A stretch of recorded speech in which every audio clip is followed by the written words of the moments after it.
So please take a seat here. I invite also the people from the next session, the social session. We're going to have a roundtable all together.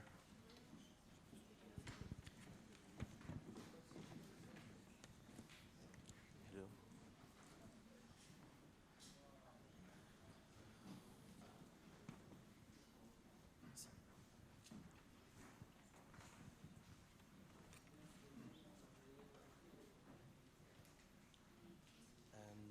And Valérie. Oh, you can come as well.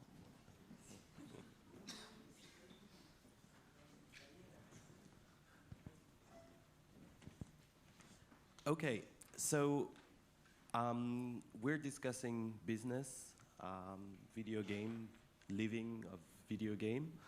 The topic today is, right now, is physical, digital, the mix together from a business point of view.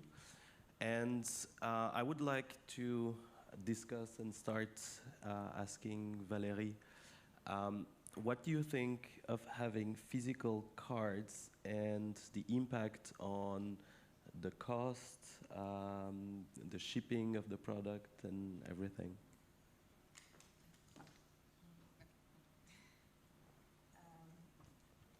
Is it working?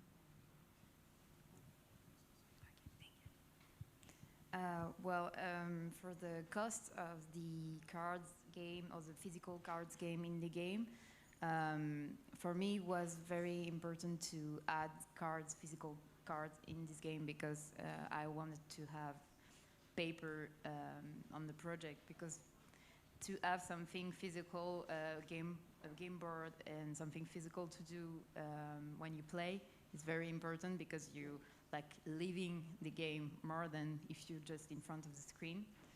It's my point of view. And for the business parts, applications for tablet now are very difficult to sell. I talk to people who knows more about this, and they tell me that in their case, they're not the application is free, and they have to pay it for the box and the cards. And this is the way you're gonna like win some money in those kind of projects. So I'm not thinking of selling the application, but more selling the cards and the physical part of this game.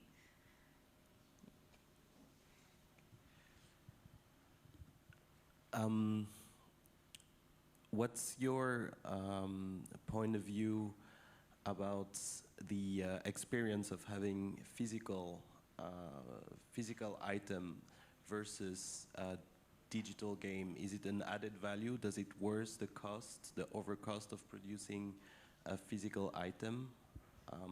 What's your take on it?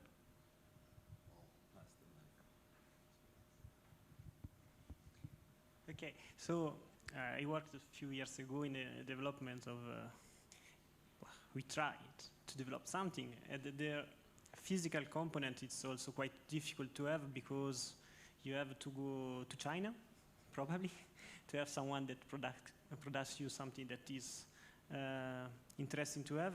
But I agree with the previous speaker that actually when you have something that is 100% digital, it's very hard to convince someone to pay for that.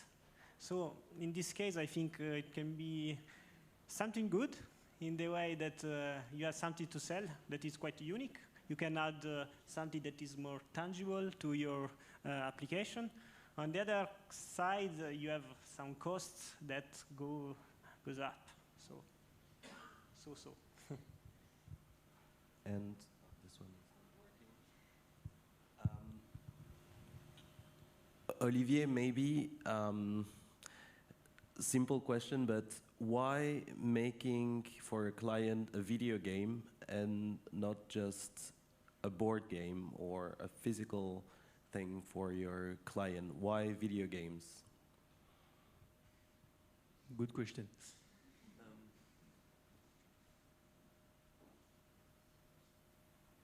Je vais aussi répondre en français si vous permettez. Là aussi, on est dans... Il y a un effet un peu de mode, d'air du temps, etc. Même si on se rend compte qu'il y a une certaine saturation. Les gens, par exemple, se plaignent d'aller, par exemple, dans un musée et puis de voir des écrans partout alors qu'ils ont passé leur semaine derrière des écrans. Du coup, la réponse, elle est pas si tranchée. D'ailleurs, pour parler de Digital Kingdom, pour nous, la technologie, elle n'est pas un but en soi. C'est-à-dire que si on imagine que pour des problématiques clients, c'est plutôt,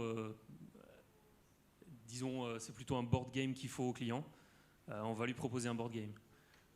Si finalement c'est peut-être plutôt une solution avec de la Kinect, de la captation de mouvement et de la projection, on va lui proposer cette technologie-là. Du coup, alors là effectivement ce sont deux produits qui sont digitaux écrans, mais pour nous c'est vraiment pas une fin en soi, justement des essais de mix entre du physique et du digital, comme il a été présenté tout à l'heure, nous intéresse beaucoup aussi pour justement sortir de ce côté écran qui peut être un peu usant, disons, au bout d'un certain moment. Le fait de sortir de ces écrans peut aussi, maintenant, à l'heure actuelle, être le moyen de se démarquer. Voilà. Merci. Thank you. Sorry. What do you think, do we have in Switzerland a tradition that is more on the physical aspect of things more than decentralized? I mean, in the cloud, we like touching things. Is it more cultural in Switzerland to have physical objects more than digital value?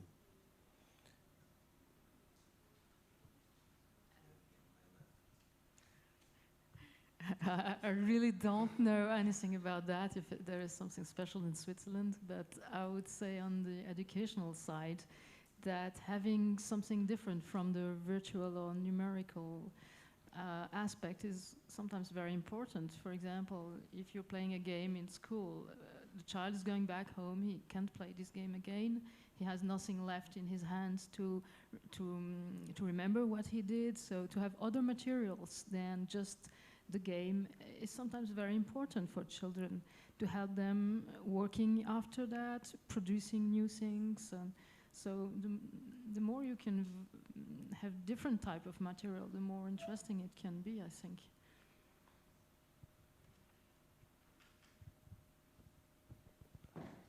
The impact on the cost for the same game, if it's fully digital versus having physical aspects, is higher, as it was mentioned. It's already hard to monetize a pure digital game. Is it something that you are worried about in your projection or plans, that producing physical will impact on the revenue, or do you think it complements? I mean, the fact that it's physical will bring more sales, so it will cover the cost and the difficulty of it?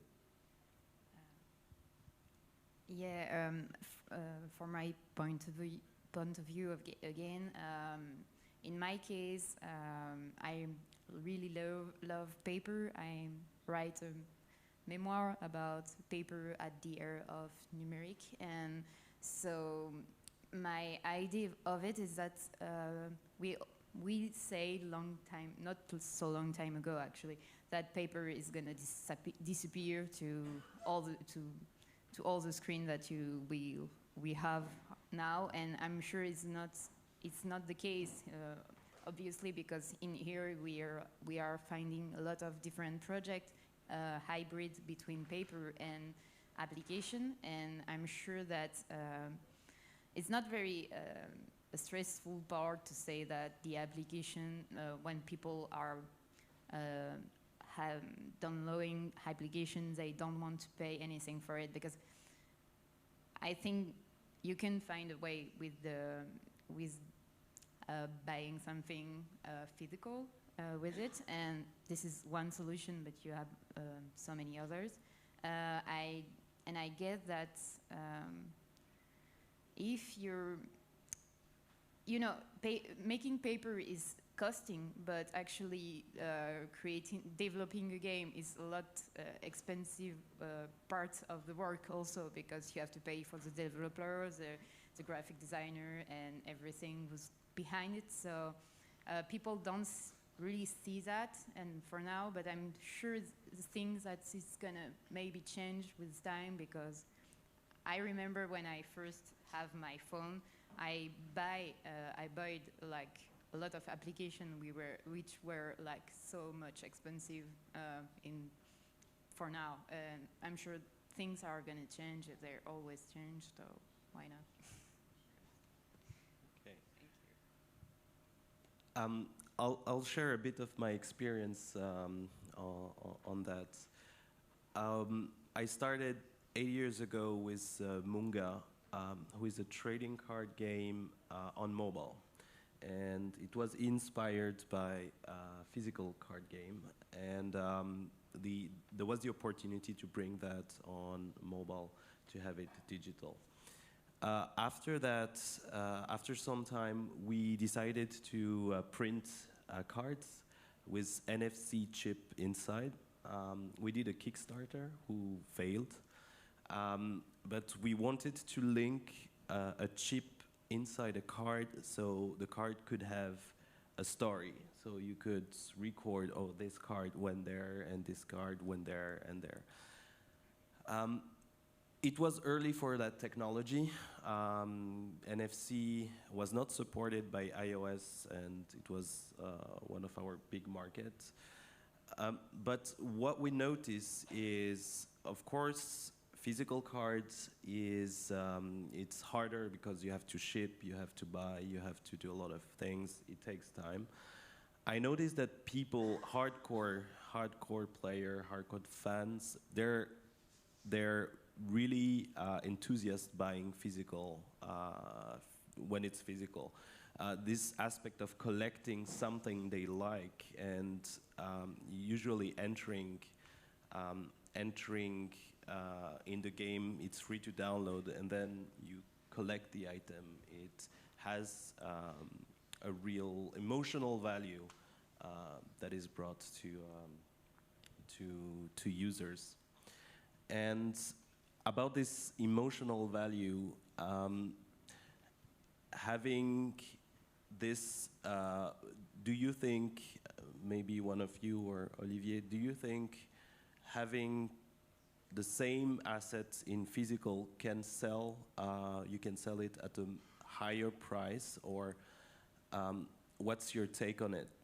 For example, physical card games like Magic the Gathering, they sell the same price, the physical card and the digital card. Do you think physical should be more expensive, or do you have any take on that? Olivier, maybe. Do you think you can sell a higher price to a client if the product you deliver has something you can touch? Je pense que je ne saurais pas répondre à la question. Comme ça, j'imagine qu'il peut y avoir beaucoup de paramètres, notamment peut-être la renommée du produit, etc.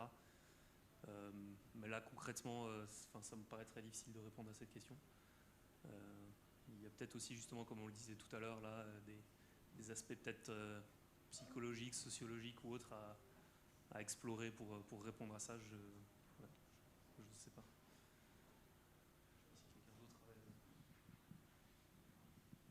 I will just contribute slightly.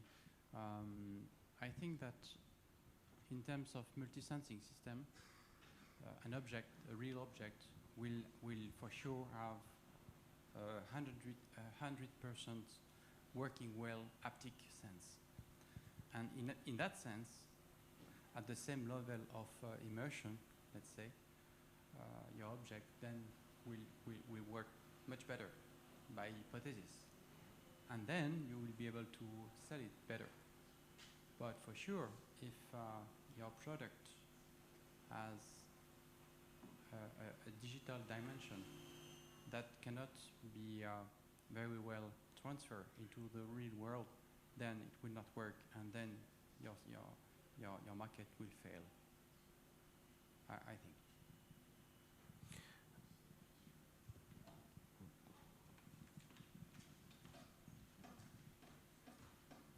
Thank you. I have a question because until now you have focused on physical in the sense of cards or boards, but then there is another kind of games that try to mix reality and virtuality, is to take advantage of the real life of the real environment. Pokemon Go doesn't print cards, etc., but they use the streets and the parks, and this is physical also. This is real. So perhaps I'm curious to have your idea, comments about these kinds of games also. Games that try to take advantage of reality environments, gadget we have already, so it costs not more. But it's another game world, another gameplay, another kind of game. So can you, give us a little bit some comments about these kind of games? Thanks. I'd love to talk about that. I will show you our series game. It's a news game. It's called DataC. It's about collecting data.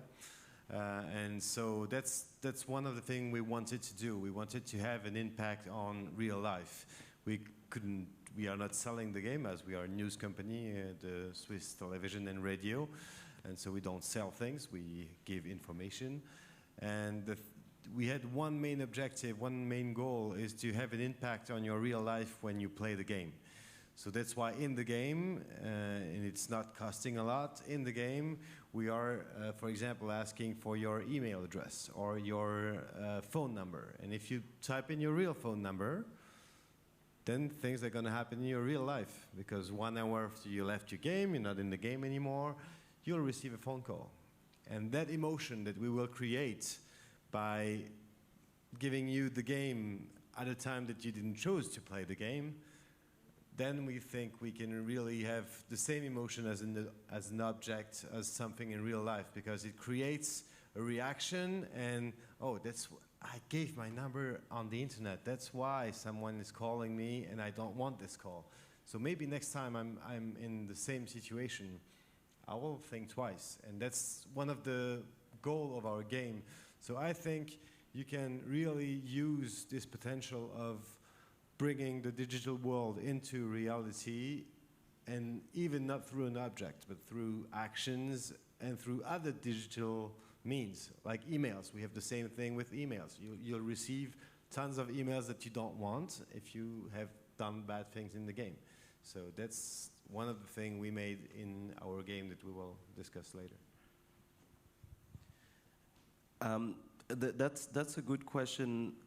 Game mixing reality like Pokemon Go and geolocation-based game. I saw a lot of geolocation-based game or other kind of game genre that projects out there, and very few actually succeeded. The last one is Pokemon Go, of course. It was a big success. What's your inspiration? Any other game mixing reality that you know are interesting and are a commercial success? I'm not an expert in games. That's also why we are very pleased to be here, because we're a news company and that we're not a gaming company, and so we learn a lot of things by coming here.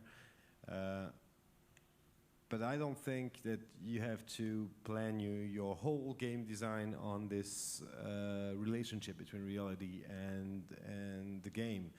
but just to have a few connections that could really help, and even in classrooms as well, as our game is also designed to be used in class, as we will discuss it later, is to create just an impact. So not the whole game is based on that, but just a few things that links the game and the purpose of the game to your real life.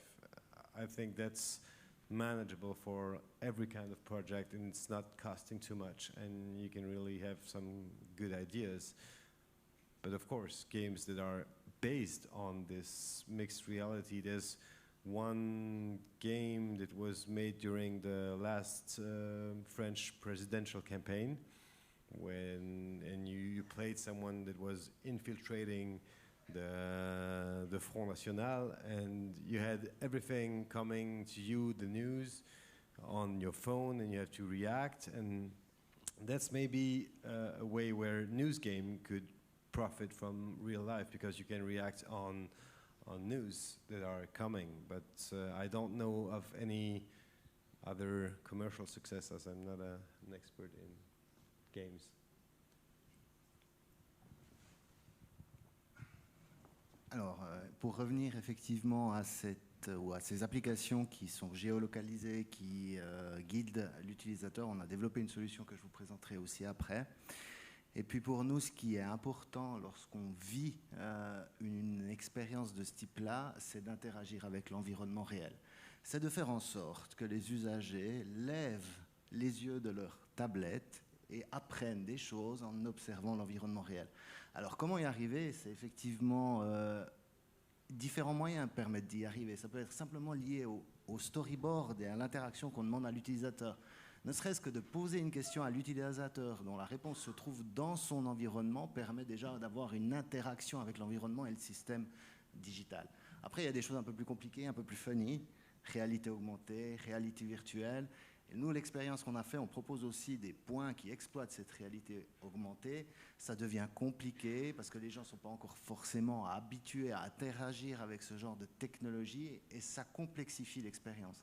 Par contre, interagir avec l'environnement réel grâce à des solutions digitales, ça, je crois que c'est vraiment une voie qu'il faut approfondir et creuser, puisque ça procure une émotion supplémentaire. On n'est pas toujours en train de regarder son application ou sa tablette, mais on est en train d'interagir avec l'environnement grâce à l'environnement numérique.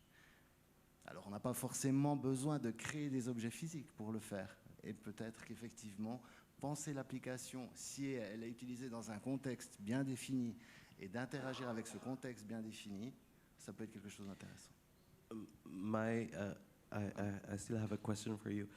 My question on that is, we're talking about emotion, bringing, so that's really comes to game design and the game itself. The topic here is business, and my question is, making this emotion comparing to doing something simpler that's not using, maybe cheaper. So does this emotion worth people's money? So are people willing to spend to get that emotion, or it's better to make just a regular Mario or whatever? Bon, c'est une question extrêmement difficile à répondre, mais je dirais que ça va être lié au business model, au marché que vous visez quand vous développez ce genre d'expérience. Il y a derrière aujourd'hui les applications mobiles une question de volume pour être rentable et d'audience, de public que vous devez, ou sur lequel vous devez fidéliser, capitaliser pour pouvoir après avoir un business model qui tient la route. Si vous faites une application one-shot, elle va coûter très cher aux clients, et puis après, il faut voir comment continuer à la faire vivre. Donc je pense que le business model qui est derrière ce genre d'application, c'est plus lié au volume et à l'émotion effectivement qu'on peut créer, et puis à l'interaction et la continuité aussi qu'on peut offrir à ses utilisateurs. Je tweete en français parce que je vais avoir plus de facilité à parler en français. Je voulais juste rebondir sur un aspect. En fait, quand on dit que l'application est gratuite, la plupart des applications sont gratuites, mais après vont offrir non, mais du coup proposer en fait des items ou des choses, des éléments qui vont être payants. Donc en fait, c'est une façon de dire oui, vous l'avez gratuitement, vous pouvez jouer, mais si vous êtes vraiment intéressé à y jouer plus longtemps, vous allez devoir dépenser un peu de votre argent réel. Et c'est souvent, en tout cas dans ce que j'ai pu observer jusqu'à maintenant, un des moyens pour rendre une application rentable. Mais il faut qu'elle reste jouable sans cette option-là aussi. Donc, So your game, we talk about emotion and physical environment. So your game simulates the work of being a designer, and you wanted to put that emotion in that real life into gaming. So do you think people will like it? Or what kind of emotion it drives from someone who doesn't know anything about this game? Can he be immersed in that world, or what are the feedbacks? Alors pour le moment, j'ai pas mal présenté le jeu à différents événements pour un peu tester un large public, en fait un public à la fois des fois très jeune, comme des fois plus dans le métier de designer. Et c'est vrai j'étais assez surprise du retour qu'on a eu, qui était assez positif. En fait, ça s'adapte à un public plus jeune si en fait ils font abstraction aux phrases du jeu qui sont très cyniques, qui sont un peu des private jokes de designer graphique. Donc, mais par contre, ils adorent le gameplay et le moyen de jouer très rapidement et de devoir bloquer ses adversaires. Et quand on a essayé le jeu avec un public plus adulte, on a eu vraiment... eux, ils se sont vraiment plongés dans la lecture des cartes. Ils faisaient souvent, parce qu'il y a des pauses entre chaque tour de jeu, donc entre chaque pause, c'est là où ils parlaient de « Ah ben moi, ça m'est déjà arrivé ça avec un client ». En fait, ça ouvre à la discussion. Et c'est là que c'était vraiment intéressant à observer, parce que en fait, on voyait même s'il n'y avait pas que des designers graphiques autour d'une table, il y en avait peut-être un. Et il était là, oui, mais alors vous savez pas ce que moi, il m'est arrivé la semaine dernière avec mon client, et il m'a envoyé ça. Et en fait, ça ouvre à la discussion plus que ça engage au jeu. Donc, c'est toujours difficile de dire, ouais, le jeu va durer 15 minutes. Non, ça dépend comment vous allez être impliqué dans le jeu, et ça dépend de votre background, en fait. Et ouais, voilà, c'est très varié, mais en sachant qu'il y a aussi un public jeune qui a aimé savoir ah bah ça fait ça un designer graphique, ah je savais pas. Et même, c'est très bête, mais j'ai un exemple avec mon père qui a jamais vraiment compris ce que je faisais dans la vie. Et avec ce jeu, il était là, ah mais ah oui, tu fais ça aussi, ah je savais pas.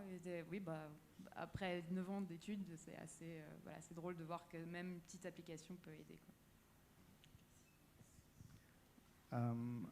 I have a question, and unfortunately it will be the last for this session. And it's a question for everybody. Maybe we should discuss the answer together.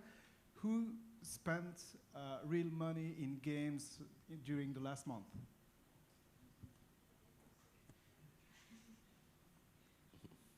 Oh.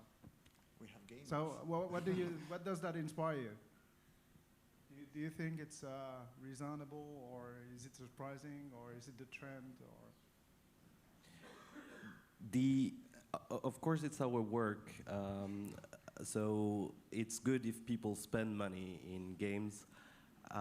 My opinion on free-to-play games in general and pay as you go, I will say, is if you like something and you are committed to it, if you pay a little bit for what it brings to you, I think it's fair. And having free games, it's easier to attract people, but if they like it, it's fair if they can purchase a little bit in the game.